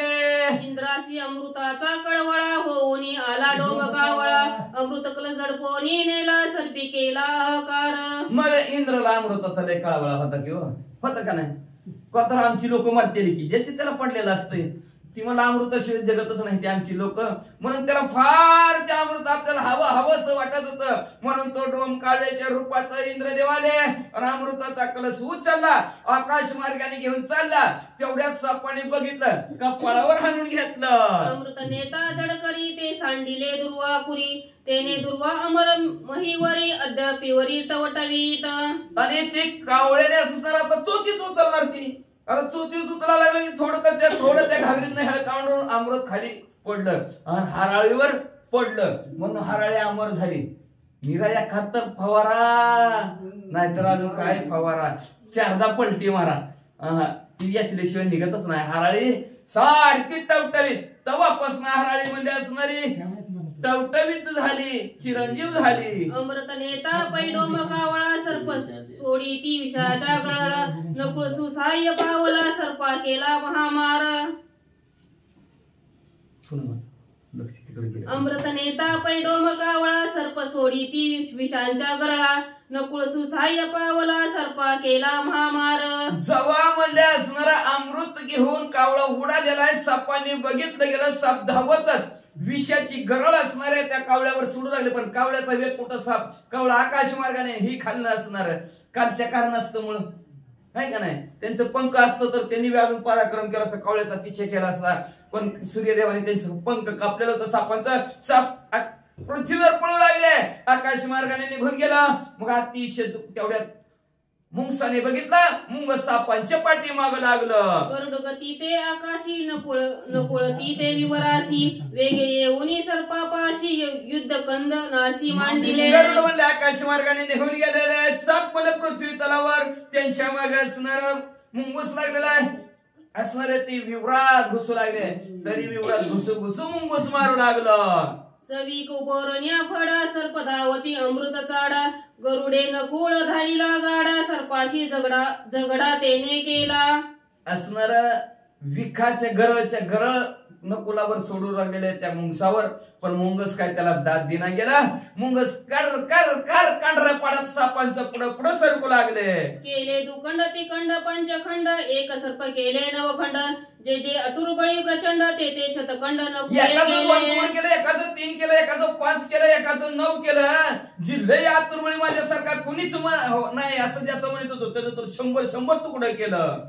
सर्पी कवळेनी चौपाशी, मारू जाती नकुळाशी, गरुड पाठी राका आकाशी, तेने तो सर्पाशी नाटोपे. मग सर्पांनी मिटिंगच भरवली. म्हणले आपण 4 बाजूने एक व्हायचं. म्हणले मुंगूस एकटं, त्याला मध्ये धरून आपण सगळ्यांनी चौकडून मारू असा विचार केला. तेवढ्यात वरून गरुडजीने बघितलं, वर्णत पंखाचा झपका लावला, भुई सपाट. घारी गीर गडरासी सेना, सर्पा झडपोनी नेती गगना, एव पन्न पाओनी कंदना, अमृत पाने मुकले. घारी गिदार गरुडाची सेना. म्हणजे वर्ण आकाश मार्गात यायचं, लगेच उचलून घेऊन जायचं, वर्ण खाली टाकून द्यायचं, खिळखिळत सापवायचं असं म्हणजे असणार. असं गरुडजीनं घारीनं गिदडाने मुंगसाने म्हणून सगळे असणारे सळोकी पळू सापडला करून टाकलं. त्याच्यामुळं त्या अमृताचा कलश थोडा थेंब सांडला होता का तिथपर्यंत सुद्धा जाऊ दिलं नाही. पण काय साप तिथपर्यंत गेलं. त्या हरळीला असणार त्यांनी चाटलं का नाही चाटलं वाचा. नकुळ मार करी भूतळी, गरुड गीत घारी अंतराळी, दुरणी सर्पा केली रवंदळी भेने पाताळी निघाले. नकुळाने असणारा त्या मुंगसाने पृथ्वी तलावर मारू लागलेले आहेत. आणि आकाश मार्गाने घार गिधड गरुड सापांना मारू लागलेला आहे. साप म्हणले आता आपलं काय खरं नाही म्हणले असणार, इतर राहून काय उपयोग नाही. घाबरले आणि पाताळात निघून गेले. गरुडे कैसे केली युक्ती साधोनी मातेची निर्मुक्ती. अम्मा मारविले नकुळ हाती अमृत प्राप्ती कागासी. गेले ती गेले पाताळात आणि विचार करायला लागले, कसलं डोकं गरुडजीच, आईची बी सोडवणूक केली, अमृत ज्याचं होतं त्याला बी महागारी देऊन टाकलं आणि आम्हाला मिळू बी दिलं नाही. म्हणले आम्हाला मिळू दिलं तर नाही ती नाही, पण आम्हाला पृथ्वी तलावर सुद्धा ठेवलं नाही, पाताळात नेऊन गाडलं. अशी मनातल्या मनात असणारे साप विचार करू लागले. काग नव्हे ते तिरे सुरवर या लागी गरुडे केला काही वार. नकुळे केला महामार अति दुर्धर सर्पाशी. आणि म्हणलं अमृत प्राप्ती कावळ्यालाच म्हणले, दोघात तिसरा आणि सगळंच इसरा म्हणले. धड सापाला बी नाही धड गरुडाला बी नाही, कावळ्यालाच गेलं म्हणले असणार. म्हणले कस काय असं झालं, तर म्हणले असणार ते कावळ्याच्या रूपात 33 कोटी देव होत म्हणून त्यांना असणार ते प्राप्त झालं. पण मुंगसाने म्हणले आमचं नाही नाटच करून टाकला, म्हणले आम्हाला लयच घाबरून सोडला म्हणून पळालो. दर्बी सांडिले अमृत उदंड सर्पाचा टती लावणी तोंड. दर्बे जीवा झाला भूखंड दुःख प्रचंड तेने त्यासी. आता म्हणले थोडं तरी सांडलेलं असेल की म्हणले असणार, चाटून पुसून तरी हाणू म्हणले असणार. म्हणून काय काय साप भीत भीत कुठे गेलं, मुंगस गेलं पळून, गरुड गेला पुढे म्हणले असणार. तेवढ्यात एक दोन बाहेर आले आणि जिथं ते अमृताचा कलश ठेवला होता का कावळ्याने उचलताना ह्या कांदा हाडारी वेळ पडला म्हणून त्या हाराळीला असणारा चाटायला लागली. आता हाराळीचं पान कडक असतं, जरा जीभ लावली की त्या जीबीचं बी त्यांचे 2 तुकडं. मग तर जास्त दुःख व्हायला लागलं, तर पडायला लागले साप. 110 झाले. अमृत स्वादाची भुली दर्शेचा टिता जीवा चालली. शेकी काकुळती उरली शिक लाविली निज कपटे. वाटलं सापांना अमृताची चव तरी कसली आहे बघा, वाटतं माणसाला कशा कशाची चव घ्यावी, तसं सापांना वाटलं आपण शेवटची चव तरी घ्यावी म्हणून त्या हराळीला चाटायला गेले. शेवटी जीवा चिरले, काय राहिलं, तेल गेलं, तूप गेलं, हाती राहिलं दुपटनं. कपट केलं की तळपट झाल्याशिवाय राहत नाही. सापांना कळलं कपटानी आपल्याला अशा प्रकारची शिक्षा भेटली, मार तर खाल्लाच खाल्ला, पण जीबीचं सुद्धा लय 2 तुकडं झालं. म्हणून कपट कोणाला करायचं नाही, ह्या जीबीनं तरी वाचा. पित्र भक्ती मात्र भक्ती तेरे गरुड पाशी. अमृत प्राप्ती क दुःख कपटाची गती. सर्पे पावती अति दुःख. पितृभक्ती आहे, वडिलांची सेवा, वडिलांची भक्ती आणि वडिलालाच गुरु मानलं बरं का, कश्यपालाच गुरु मानलं. ज्याचा त्याचा ज्याचा गुण तो अंगीकारीला. 24 गुरु दत्तात्रय महाराजांनी केले. मग आपल्याला जे शिकवले ते गुरु कश्यप ऋषी असणारे गुरु आहेत. आणि आईची सेवा, पितृवचन, मातृभक्ती हीच विष्णूची महापूजा, अनुभव नये दुर्जा, ह्याच्यातच देवाची भक्ती. आई वडिलांची सेवा केली की असणारी देवाची सेवा झाल्यासारखं पुण्य प्राप्त होतं. का तर सर्व तीर्थाची धुरे माता पितर तयाच्या सेवे शरीर वेच कीजे. असणार त्यांच्यासाठी असणार शरीर जेवढं झिजवायचं तेवढं झिजवा. आई वडिलांसाठी देवाचं असणार हेच असणाऱ्या गरुडजीने असणारा जाणला गेला. पितृभक्ती आणि मातृभक्ती ह्याच्या जोरावर गरुडजीला अमृत प्राप्ती झाली. अमृताची प्राप्ती का तर अमृतावनी गोड नाम तुझे देवा. अमृतापेक्षा भगवंताचं गोड नाम आहे. त्या गोड नामाच्या जोरावर आई वडिलांच्या सेवेच्या जोरावर अमृताचे प्राप्त झाले. पण कद्रूला कपटाच्या जोरावर तिला स्वतःला बी दुःख झालं आणि शेवटी पोरांना सुद्धा दुःख. सद्भावे भगत्व प्राप्ती असद्रावे अधोगती. भगवत भक्त दुःख प्राप्ती अभक्ता. सद्भाव अंतःकरणाच्या ठिकाणी निर्माण झाला की भगवंताची प्राप्ती. पण आपला भाव तसा निर्माण होत नाही. म्हणून मग शब्द गेला होता, श्रद्धा युक्त अंतःकरण पाहिजे त्याला पाहिजे. श्रद्धेने घ्या किंवा अश्रद्धेने घ्या, कसंही एडे वाकड्या गायन परी तुझेच म्हणीन, कसं बी करा, मरा मरा मरा म्हणा तरी वाल्याचा वाल्मिकी झाला. कसंही नामस्मरण करा. भावयुक्त अंतःकरणाने भावयुक्त अंतःकरणाच्या ठिकाणी भाव म्हणजे देवावर श्रद्धा म्हणजे विश्वास झाला की त्या साधकाला भगवंत प्राप्त झाल्याशिवाय राहतच नाही. काय होतं गरुडची जवळ नुसतं जाता जाता वडिलांनी सांगितलं भगवंताचं नामस्मरण करत जा. झालं त्या भगवंताच्या नामस्मरणाच्या जवळ त्याला भगवंताची प्राप्ती झाली. नामासरसे घाली उडी. नामासरसे भगवंताने उडी घातली, त्याला संकटातून निवडलं. पण जिथं भाव नाही तिथं अधोगतीला गेल्याशिवाय राहतच नाही. कदरूकडे भाव नव्हता, सापाकडे भाव नव्हता, गेली पाताळात. अधोगतीला म्हणजे नरकाला जातात म्हणजे असणारा आणि भगवत भक्तांना सुख प्राप्ती आहे. किती सुख झालं गरुडजीला. भगवंताचं वाहन देवी दिलं देह भजना गोमटा. देवाने भजन देवाची सेवा करावी म्हणून देवाने देह दिलेला होता, पण देह शेवटी देवाच्या जिथून आलो तिथं समोर झाला. देवाच्या सेवेसाठी त्याचा ध्येय लागला गेला. म्हणून तिथं जी भगवत भक्त आहेत त्यांना सुख प्राप्ती आहे आणि जी अभक्त आहेत त्यांना दुःखच मिळतं. म्हणजे वाचा सर्पापासून परम अमृत गरुडाचे देवा प्राप्त. इंद्रादी देव समस्त गरुडे निश्चित सुखी केले. सापापासून अमृत सोडवलं आणि गरुडांनी देवाला प्राप्त करून दिलं. इंद्रादी देव असणारे सर्वच्या सर्व गरुडजीमुळे असणारे सुखी झाले, आनंदी झाले. नाहीतर मिळलं असतं का? तरी युक्ती जर गरुडांनी सांगितली असतं किती अपघात झाले, किती फजिती झाली, कुणा कुणाला तोंड द्यावं लागलं तेवढं अमृत प्राप्त करण्यासाठी, तुम्ही आला काय तर मागायला हो तिकडे असं म्हणलं असतं. बरं देतो देतो पण काहीतरी द्या की मला म्हणले असते. निम वाटून घेऊ चाललं झालं असतं. पण काय नाही, बिनधास्त असणारी युक्ती ऐकली भगवंत. का तर भगवंताने मग अशी सांगितलं माझ्या आज्ञेत राहायचं, ध्येय मला द्यायचं म्हणजे माझ्या आज्ञेत. आपण नुसतं देतो तन मन धन तुझं अर्पण, पुन्हा नको तुमचं दर्शन. नुसतंच म्हणायचं तन मन तुम्हाला अर्पण, पण पुन्हा नको तुमचं दर्शनाला काय फायदा का? काय फायदा नाही. म्हणून असणाऱ्या गरुडजीने सर्वांना असणारं देवादी देवांना सुखी केलं म्हणतात. वाचा देव पावनी परमामृत कुंडे भरणी पाताळगत राखण ठेवून नित्यभूत सुर समस्त सुखी केले. परमसामृत देवांना प्राप्त झालं. जिथं त्या पाताळाच्या ठिकाणी होतं त्या कुंभ परत असणारं तिथलं भरलं गेला.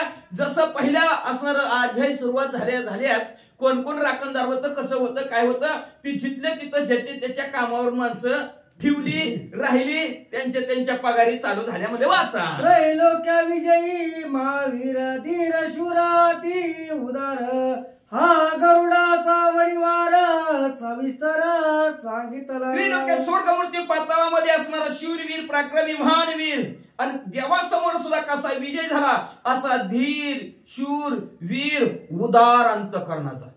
एवढं फजिती करून जिंकला अमृत, तरी सुद्धा ज्याचं होतं त्याचं त्याला माघारी करून टाकलं. ह्याला उदार म्हणायचं. आणि अशा उदार अंतकरणाच्या गरुडजीने सर्वांना सुखी केला. हा गरुडाचा असणारा महिमा मोठेपणा प्रभू रामचंद्र तुम्हाला सांगितला. असं जटायू पक्षी म्हणू लागले. गरुडे सुखी कश्यप पिता सुखी केली वनिता माता सुखी केले सुर समजता विष्णू तत्वता सुखी केला. गरुडजीने आपल्या वडिलांना सुखी केलं, त्यांच्या आज्ञेमध्ये राहिले. विनताला असणाऱ्या आपल्या आईला सुखी केलं. 33 कोटी देवांनाही सुखी केलं आणि शेवटी त्या भगवंताला सुद्धा असणाऱ्या विष्णू परमात्मा भगवंताला सुखी केला. सर्वांना सुख दिलं. आईशी गरुडाची ख्याती तो पितृत्व मजला श्री रघुपती आणि आम्ही अरुणाची संतती जटायू संत संपत्ती दोघे बंधू. आणि अशा प्रकारच्या असणाऱ्या गरुडाची कीर्ती आहे प्रभू रामचंद्र. आणि ते गरुड माझं कोण लागत असेल तर आमचा काकाय म्हणले, चुलताय. काकाच म्हणायचं आपल्या भाषेत, चुलताय म्हणले असणार. आणि आम्ही म्हणले असणारे त्या अरुणाची मुलं आहेत. मी एक गरुड आणि दुसरा एक अजून संपाती आहे म्हणले. हे आम्ही दोघं भाऊ. वनितेचे गरुड अरुण त्याचे सांगितले कथन अरुणाचे आम्ही दोघे जण जटायू आणि संपाती. विनीतीला 2 मुलं झाली, एक गरुड आणि दुसरं अरुण म्हणले. त्या अरुणाने गरुडाचं तुम्हाला असणारी माहिती सविस्तर सांगितली. आणि अरुण असणाऱ्या त्या अरुणाचे आम्ही दोघं जण गरुड आणि संपाती आहोत. आता त्या दोघांचं ऐका कथानक. अरुणा पित्याची आज्ञा चोख सूर्यवंशी व्हावे सेवक ते जन्मले रघुकुळ टिळक विश्वतारक जगद्वंद. आमचे पप्पा आहेत, त्या पप्पांची एकच असणारी तळमळ होती आणि आम्हाला एकच आज्ञा होती. ऐका म्हणले मी असणाऱ्या सूर्य देवाच्या रथाचं सारथ्य करतोय. सूर्याची गती माझ्या हातात आहे. मी थांबलो तर सूर्य थांबतोय. मग ह्या सूर्यवंशातील कुणी ना कुणी असणारा पुढे जन्माला येईल, त्याची आपल्या हातून सेवा घडावी. मी जशी या सूर्याची सेवा करतोय तसंच पोरांनो तुमच्याही हातून असणारे, सूर्यवंशात असणारे पुढे जाऊन प्रभू रामचंद्र असणारे जन्माला येतील, विश्वाला तारून नेणारे. एवढंच नाही, जगात वंदनीय असे प्रभू रामचंद्र रघुकुल टिलक, रघु राजाच्या वंशामध्ये त्यांचा असणारा कुल टिलक असणारे प्रभू रामचंद्र जन्माला येतील. त्यांची सेवा करा रे बाबांनो. याची लागी सूर्यवंशी सख्य केले दशरथासी, त्याचा तू श्रीराम भेटलासी, आजी भाग्याची सौभाग्यता. याच्यासाठी तर सूर्यवंशातील दशरथ राजाला नमूची राक्षसाबरोबर युद्ध करत असताना मी मदत केली, आणि ती मदत आज माझ्या कामाला आली. मदतीमुळे आमची असणारी, बघा आपण एकमेकाच्या कामात मदत जर केली, काय आठवणीत राहतं माणूस. आपण म्हणतो त्याचा आपल्यावर लय उपकार झालं, आपण बी कधीतरी फेडायला पाहिजे. मग दोघांची मैत्री होती, शक्यत्व होतं. नाही, मी लय संकटात सापडतो, ह्यानी मदत केली आपल्याला, असं ध्यानात धरतो. तसं दशरथ राजाने मला ध्यानात धरलं. गरुड असणारे जटायू म्हणतात, मी बी त्याला असणारे ध्यानात धरलं दशरथ राजाला. म्हणून दशरथ राजाची म्हणजे आम्ही असणारी तिथं सेवा केली, आमच्या वडिलांच्या आज्ञेनुसार म्हणजे असणारी मदत केली. आणि त्या मदतीच्या जोरावर आमचं भाग्य मोठं, नशीब मोठं, प्रभू रामचंद्र भेटले. आईशे बोलून या जान जटायु गाली लोटांगण, श्रीरामे दिदले आलिंगन, समाधान तेने. अशा प्रकारचे जटायू बोलले. जटायूने प्रभू रामचंद्राला आलिंगन लोटांगण घातलं. प्रभू रामचंद्राने जटायूला उचललं, घट्ट असं आलिंगन आपल्या हृदयाला दिलं, आणि जटायूलाही आनंद झाला, समाधान वाटलं, वळख पटली. आणि प्रभू रामचंद्राच्या बी मनात जी काय होतं, राक्षस आहे बघा बरं. आता हे जे तर आता प्रभू रामचंद्र स्वर्गी चालूच आहे, ते समुद्रा पलीकडचे देखील मुंगीचे हे अंतर झाले. मग का म्हणलं प्रभू रामचंद्राने ते गरुड असणाऱ्या जटायूला का म्हणलं ही राक्षस असं नाही, गिधडा म्हणले त्याला पहिल्यांदा सुरुवातीला. का? लौकिक अर्थ जगाला दाखवायचंय, त्याच्याकडून त्याची माहिती काढून घ्यायची. प्रभू रामचंद्राचा सेवकाचा आहे का, आपण म्हणतो की एखाद्याच्या मनात काही नेमकं बघून तरी घेऊन, तसं लौकिक अर्थ जगाला दाखवण्यासाठी प्रभू रामचंद्राचं हे नटनाट्य. आणि असो त्या नटनाट्यामध्ये असणारा शंका मनातली दूर केली गरुड असणाऱ्या जटायूनं, समाधान वाटलं, आनंद वाटला. आनंदाने दोघं काय करू लागले. आता तुझ पंचवटी वसता सेवा सांगावी श्री रघुनाथा बाबा, म्हणून चरणी ठेविला माता, निज सेवकता मज द्यावी. मग लगेच असणाऱ्या जटायू उठल्या, प्रभू रामचंद्राच्या पायावर डोकं ठेवलं. पायावर डोकं ठेवून असणाऱ्या प्रभू रामचंद्राला म्हणू लागले, प्रभू रामचंद्र ह्या पंचवटीच्या ठिकाणी तुम्ही राहणार आहोत म्हणजे माझं भाग्य मोठं, नशीब मोठं, आता मला तुमची सेवा करायला भेटेल म्हणले. तर प्रभू रामचंद्र मी असणारा तुमचा असणारा सेवक आहे, तर तुम्ही मला काही काम सांगा, नोकर आहे मी तुमचा, मी तुमची असणारी जागच्या जागेवर सेवा करतो. पंचवटी सीता ठेवून श्रीराम आणि लक्ष्मण, मृग मारू गेली दोघे जण, सीता संरक्षण मी करता. मी म्हणायचं नसतं, पण जाऊ दे, मी म्हणलं आता इथं असं दे. मी म्हणलं की अहंकार निर्माण झाला नाही. तुम्हाला नाही, तुमचं बरोबर आहे, तुम्हाला नाही, तुमचं तुम्ही बरोबर वाचली, तुम्हाला नाही म्हणत. मी आपलं सांगायला लागलोय. प्रभू रामचंद्राला जटायू म्हणू लागलेले आहेत, तुम्ही पर्णकुटीच्या ठिकाणी सीता माऊलीला ठेवला, आणि तुम्ही म्हणले त्या अमावस्येला पौर्णिमेला हरणाची शिकार करायला जाता म्हणले. आणि त्यावेळेस तुम्ही त्या हरणाची शिकार करायला गेला. सीता माऊली पर्णकुटीच्या ठिकाणी एकटेच असताल, तर ते एकटा सीता माऊलीचं संरक्षण मी करतो, अशा प्रकारचं आश्वासन किंवा अशा प्रकारची तुमची सेवा मी करतो, असं जटायू बोलू लागले. श्रीराम असता नसता मी रक्षण नित्य सीता, ते राक्षस भयाची कथा वार्ता, मजा असता ते कैची. प्रभू रामचंद्र तुम्ही असो किंवा नसो, मी असणाऱ्या सीता माऊलीचं संरक्षण करतो म्हणजे असणार. आणि मी इथं असल्यामुळं कुठल्या राक्षसाची इथं यायची टाप नाही, कुठल्या राक्षसाला घाबरायची गरज नाही. मी असणाऱ्या डोळ्यात तेल घालून संरक्षण सीता माऊलीचं करतो. माझी या पराक्रमा पुढे राक्षस बळते बापुढे, कोण पाहिला आश्रमाकडे चौकडे मी रक्षिण. अहो माझ्या असणारा जी काय ताकद आहे, त्या ताकदीच्या समोर मला राक्षस काहीच त्यांचं बळ चालू शकत नाही. काहीच करू शकणार नाहीत राक्षस म्हणले असणार. आपल्या आश्रमाच्या चारही बाजूकडून मी म्हणले असणाऱ्या सीतामाऊलीचं रक्षण करेल. एकालाही वाकडी नजर नव्हे, एकालाही आपल्या आश्रमाच्या ठिकाणी पाऊल टाकू देणार नाही राक्षसांना. मी तराळ आश्रमापाशी घरटी करीना अरणीची सुखे राहावे आश्रमाशी मी विघ्नाशी नेदिरी गो. बरोबर रामचंद्र, मी तुमचा मजूर आहे, सेवक आहे, नौकर आहे, आणि त्या नौकरासारखं नाही कळलं, वॉचमॅन सारखं तुमच्या आश्रमाच्या ठिकाणी घरटी घालीन. सारखं घरा हातात काठी घेऊन म्हणले असणार, घरा फिरकत राहील म्हणले असणार. तुम्ही निवांत झोपा, निवांत आश्रमाच्या ठिकाणी राहावा. दिवस असो रात्र असो काळजी करू नका. इकडून कोण येईल तिकडून कोण येईल आपलं चोरून येईल असल्या भानगडीत नका पडो. मी एका हातात काठी तोंडात सिटी फुर सारखं वाजवून म्हणले असणार तुमच्या घराभोवती घरघर फिरतो. करिता श्रीराम नामस्मरण विघ्नेतेची होय निर्विघ्न ते मी काय रक्षण दिन सेवा करीना सद्भावे. मी विघ्नाशी नेदिर्भ, मी तुमच्यापर्यंत विघ्न येऊच देणार नाही मी म्हणत होता बरं का. पण लगेच मनात असणार परिवर्तन झालं. बुद्धीच्या ठिकाणी जाणलं थोडाशी देवाचे असणारा पराक्रम त्यांनी जाणला गेला आणि जाणून असणाऱ्या जटायू म्हणू लागले, करिता राम नामस्मरण विघ्ने पळती बारा वाटे.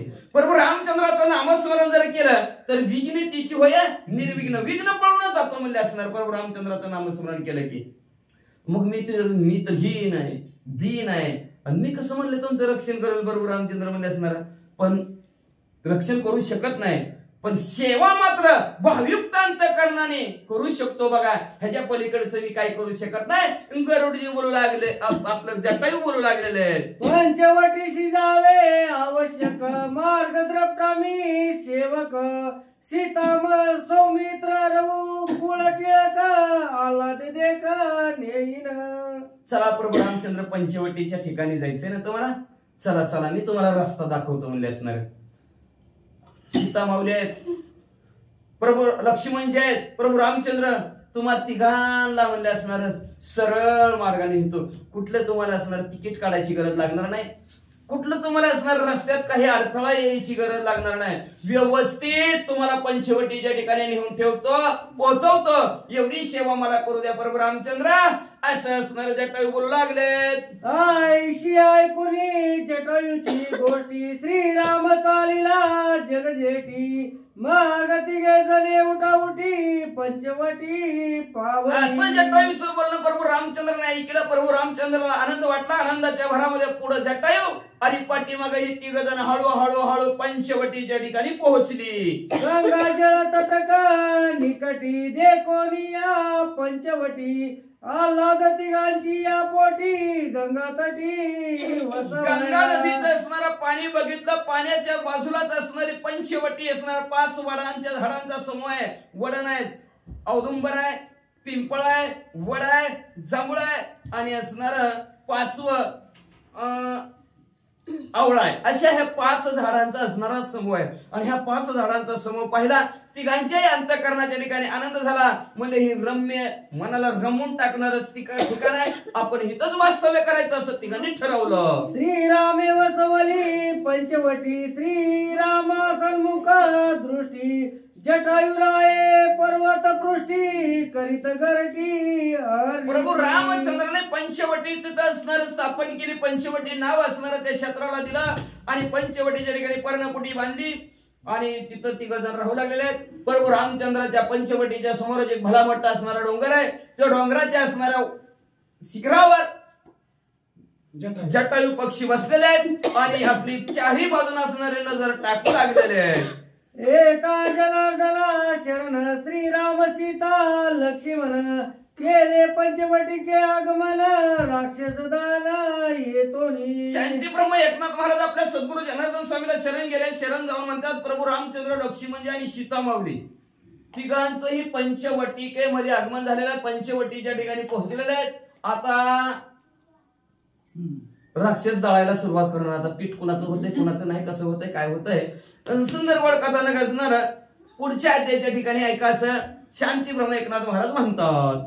राक्षस वदावया मोहनी श्रीराम करील येतोनी सुरस कथा रामायणी श्रोती सज्जनी मरी सांगी. राक्षस मारण्याची भवानी उद्यापासून होणार आहे सुरुवात. आणि सुरुवात कोण येणार आहे? सुरप नका. नुसतं भवानी करून जाणार, मरणार नाही ती. भवानी करायची, मरायला पुढे नख ठेवायची का? बरं असं म्हणजे असणारा सुरुवात असणारे प्रभू रामचंद्र उद्यापासून राक्षसाचा अंत करायला सुरुवात करतील. म्हणून इथून पुढची असणारी कथा सुरस आहे, रसयुक्त आहे, अतिशय गोड आहे. म्हणून श्रोते सज्जनाने असणारे ऐकावी अशी विनंती ग्रंथकर्त्या शांती ब्रह्म एकनाथ महाराज आपल्या सद्गुरू जनार्दन स्वामीला शरण गेलेले आहेत आणि जनार्दन स्वामीला शरण जाऊन ह्या अध्यायाची सांगता करतात. स्वस्ती श्री भावार्थ रामायणे आरण्यकांडे का कर्टिकाय श्रीराम सीता लक्ष्मणा जटायु पंचवट्याय गमन नाम सप्तोधाय फास्ट म्हणून श्रीकृष्णार्पणमस्तु. शिवं भगवंत पुंडलिक वरदा हरी विठ्ठल श्री ज्ञानदेव तुकाराम पंढरीनाथ भगवान